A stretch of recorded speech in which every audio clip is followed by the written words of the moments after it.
بہت شوق پڑ رہا ہے ہمارے جوانوں کو باہر ممالک میں پڑھائی کے لیے جانا اور وہاں کا سفر کرنا. فلاں یونیورسٹی میں پڑھنے جا رہا ہوں، فلاں میرا ایڈمیشن ہو گیا ہے، ویزا میرا ہونے والا ہے. میں ملکوں کے نام نہیں لوں گا، بہت اچھی بات ہے، حکم معصوم ہے. اطلب العلم ولو بالصین، علم حاصل کرو چاہے تمہیں چین جانا پڑے. یعنی ایک استعارہ ہے کہ چاہے دور جانا پڑے، ورنہ وہاں کوئی دین پڑھایا تھوڑی جاتا تھا چین میں.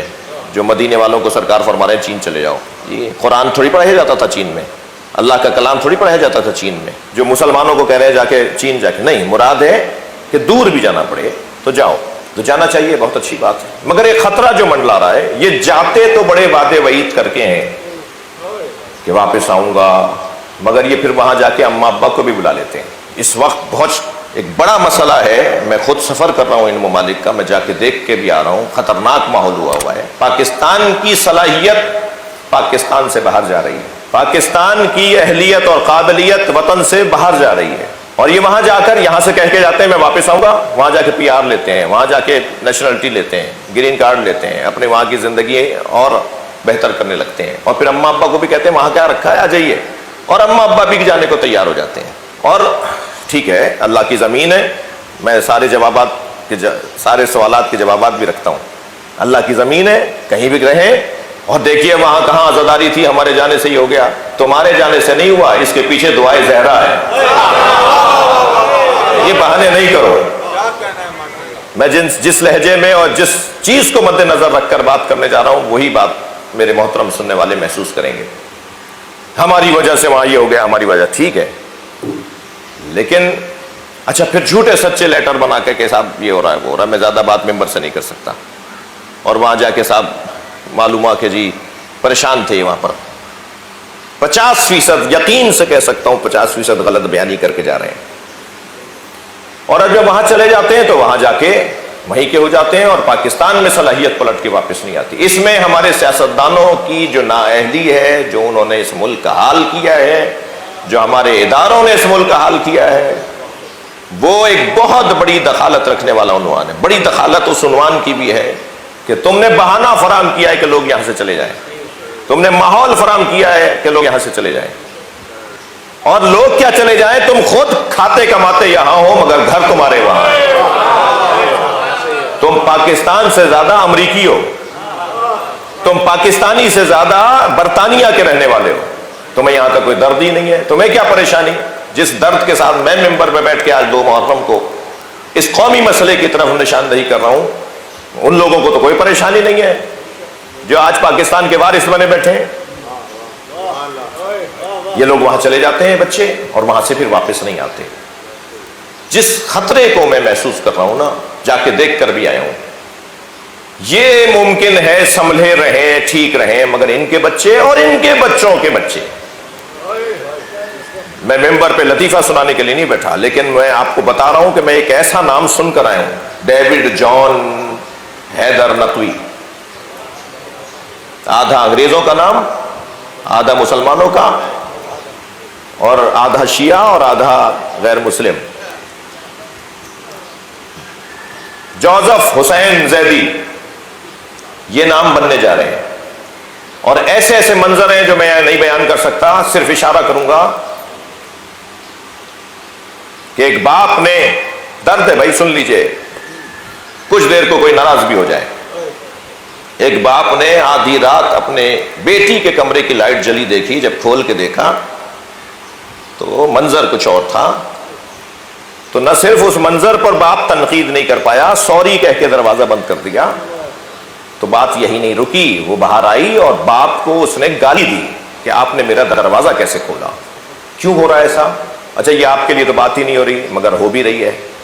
اور مجلس کیونکہ ماشاءاللہ اگر گنتی گنوں تو شاید 9-10 کیمرے تو لگے ہوئے، سارے باہر والوں کے لیے لگے ہوئے ہیں. تو کیسے میں ان کو بھلا دوں اس مجلس میں؟ ایک صلوات پڑھ لے ذرا محمد.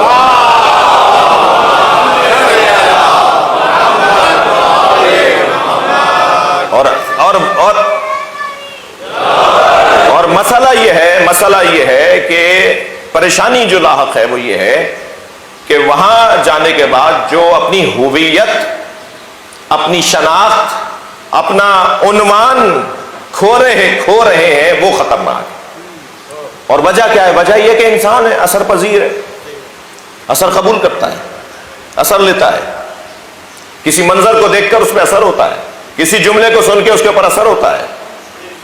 یہ انسان ہے، اس کی فطرت ہے، یہ اثر پذیر ہوگا، اس پہ اثر پذیری ہوگی، اثر قبول کرے گا، یہ اثر لے گا. صرف 14 ہیں جو اثر دینے آئے، باقی انسان اثر لینے والا ہے، یہ اثر پذیر ہے، اثر قبول کرتا ہے. جی اپنی تہذیب کو چھوڑ رہے ہیں، اپنے طریقوں کو ترک کر رہے ہیں جو وہاں محفوظ رکھے. اچھا ساری باتیں ایسا نہ ہو کہ جی وہ کہیں جی کوئی بات تو ہم میں اچھی تھی، تو میں ایک جملہ کہوں، جو وہاں اس ماحول میں رہ کر بھی خود کو محفوظ کیے ہوئے ہیں وہ ہم سے زیادہ ہنر کر رہے ہیں. جی وہ ہم سے زیادہ کارنامہ انجام دے رہے ہیں. یہ اثر پذیری، یہ اثر قبول کرنا، اسے علامہ اقبال نے. اچھا ایک اور پہلے اپنی بات کو اور بہتر کرتے ہوئے ایک حدیث آپ کو ہدیہ کر رہا ہوں. الحکمت ضالۃ المومن. جواب آئے گا مجھے کہ علم لینے گئے ہیں، حکمت لینے گئے ہیں، اچھی تعلیم لینے گئے، آپ ممبر سے بیٹھ کے اچھی تعلیم کے رستے میں رکاوٹ ڈال رہے تھے، آپ ذہنوں کو خراب کر رہے تھے، آپ تعلیم کے لیے باہر جانے والے بچوں کے ذہنوں کو بدل رہے تھے. میں نہیں. الحکمت ضالۃ المومن. ہاں حدیث مبارکہ میں ہے کہ حکمت مومن کی گمشدہ شے ہے. اینما وجدہا اخذہا. جہاں سے ملے وہاں سے لے لو. مگر بھائی حدیث کو تو سمجھو، مومن کی کھوئی ہوئی شے ہے. پہلے پختہ مومن بن جاؤ، پھر جہاں سے چاہو لے لو.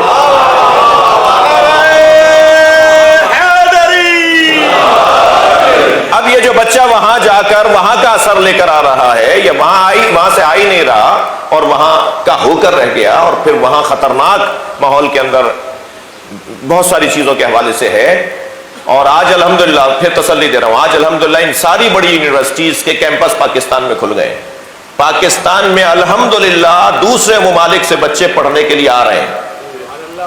اس وقت پاکستان کی بڑی یونیورسٹیز کے اندر دیگر ممالک کے بچے پڑھنے کے لیے آ رہے ہیں. معیار ہمارے ہاں تعلیم کا، وہ اور بات ہے کہ حکومت کے ادارے نہیں ہیں، وہ جہاں تعلیم کا معیار اچھا ہوا ہے وہ حکومتی ادارے نہیں ہیں، وہ لوگوں کی اپنی یونیورسٹیاں ہیں، وہ بڑے بڑے اداروں کی یونیورسٹیاں ہیں، بڑے بڑے لوگوں کی یونیورسٹیاں ہیں جس کے اندر تعلیم اچھی ہو رہی ہے.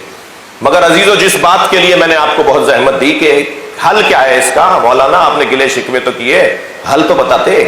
حل کیا ہے اس مسئلے کا؟ حل عرض کر رہا ہوں وہاں والوں کے لیے بھی اور وہاں جانے والوں کے لیے بھی. حل یہ ہے کہ جو علامہ اقبال نے دیا ہے، حل وہی ہے جو علامہ اقبال نے دیا. علامہ اقبال نے کیا حل دیا؟ جرمنی گئے تھے نا، ڈاکٹر بھی وہیں بن کر آئے، ڈاکٹریٹ کی سند بھی انہوں نے جرمنی سے لی. پہلا طالب علم تھا جس نے اصول بدلوایا جرمن یونیورسٹی کا کہ انگریزی میں پی ایچ ڈی کروں گا.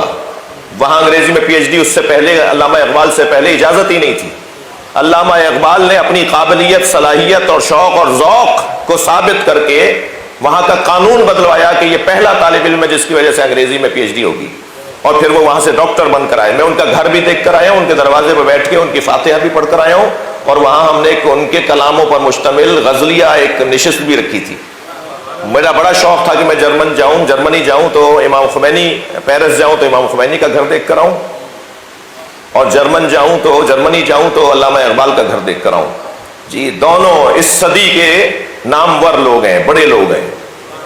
تو میں الحمدللہ دونوں کے دروازوں پر ہو کر آیا ہوں، دونوں کو فاتحہ پڑھ کر آیا ہوں، ان کو یاد کر کے آیا ہوں. اپنے ساتھ ڈاکٹر جناب اقبال حیدر صاحب بھی ہمارے ساتھ تھے، شعراء کرام ہمارے ساتھ تھے، اور وہاں ہم گئے تو انہوں نے وہ قانون تبدیل کروایا. ان کی وجہ سے انگریزی میں ان کو اجازت ملی، اور پھر بعد کے طالب علموں کے لیے آسانی ہوئی. علامہ اقبال نے فارمولہ دیا ہے. علامہ اقبال نے فارمولہ یہ دیا کہ خیرہ نہ کر سکا اسے جلوے دانش فرہنگ. جی یورپ، مغرب کی رنگینی، مغرب کی چاشنی، مغرب کا حسن، اقبال کہہ رہے ہیں کہ اس کی آنکھوں کو خیرہ نہ کر سکا. بچوں جوانوں آپ سے کہہ رہا ہوں، خیرہ نہ کر سکا اسے جلوے دانش فرہنگ. سرما ہے میری آنکھ کا خاک مدینہ و نجف. صلوات پڑھیں گے محمد و آل محمد.